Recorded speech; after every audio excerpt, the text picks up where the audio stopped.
Okay, so I thought we'd look at question 3.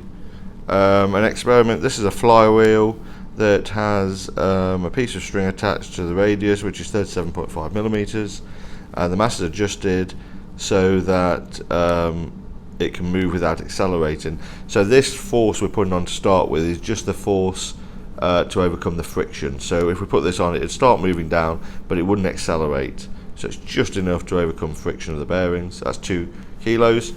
Then another 2.5 kilos is added.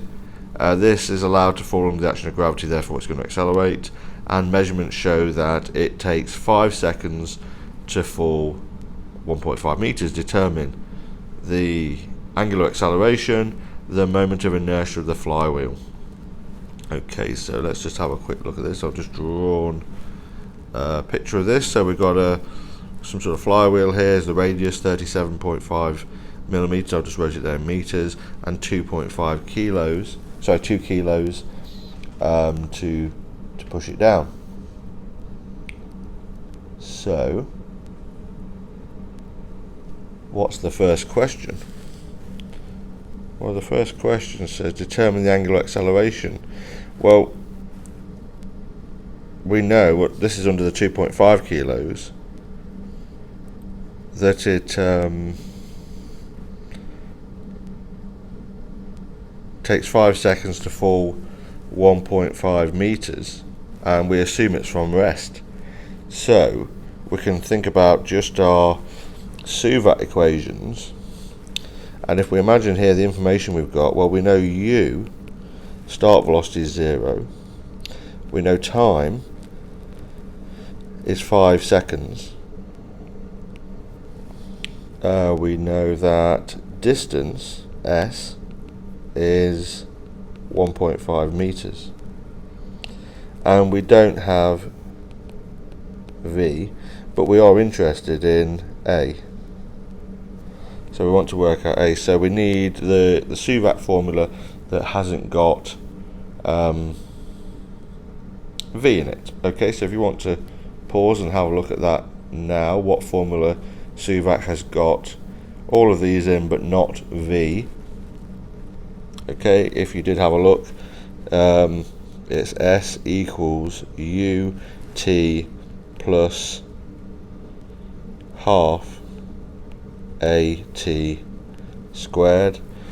Now actually, because of we know the initial condition u is 0, we can actually eliminate this, and it makes rearranging the equation a bit easier. Otherwise we'd have to factorise t. I'm sure we can all do that, but if we don't need to, then we don't need to. So if we rearrange this, we get a equals s over half times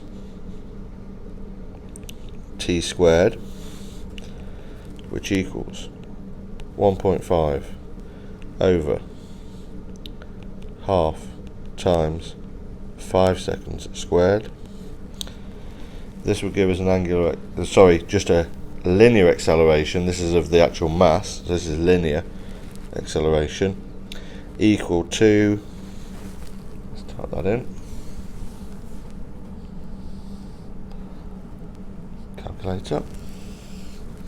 So 1.5 divided by 0.5 times 5 squared equals 0.12 meters per second squared. That is linear. This is angular, what we're looking for here. So we're looking for angular acceleration, which is alpha, and we know alpha, how it relates to linear acceleration, is that it's equal to a over r, which is equal to 0.12 over 0.0375.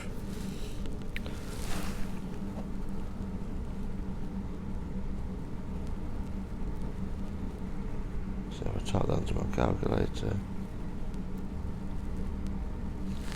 and that comes out at 3.2 rads per second squared, which is the answer. Excellent. So, next part, draw a line under it. Part 2 asks us for the moment of inertia of the flywheel. This gets a bit more complicated. So, we can look at some of the formulas we know. Well, one formula that tells us about the moment of inertia is that, sorry, just a bit of a one note, not working with left-handed people very well here, that T equals I times alpha. Now we have alpha already, and I is something that we want, moment of inertia of the flywheel, so we need to work out torque first of all. Well, torque is equal to force times distance.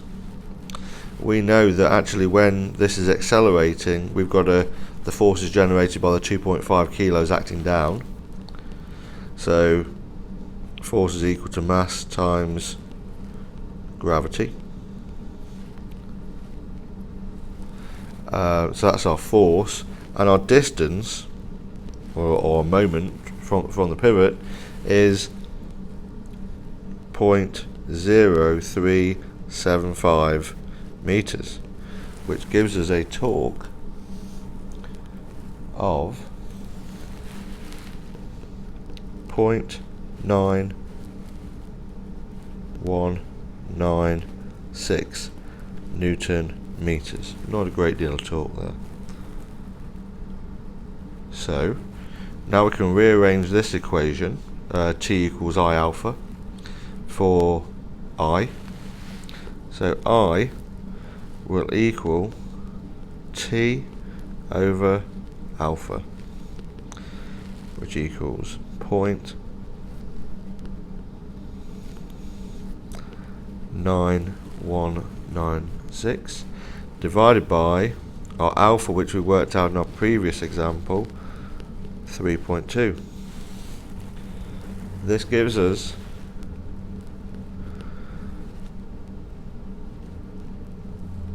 a moment of inertia of 0.287 kilogram meter square. I think we look back at the answer.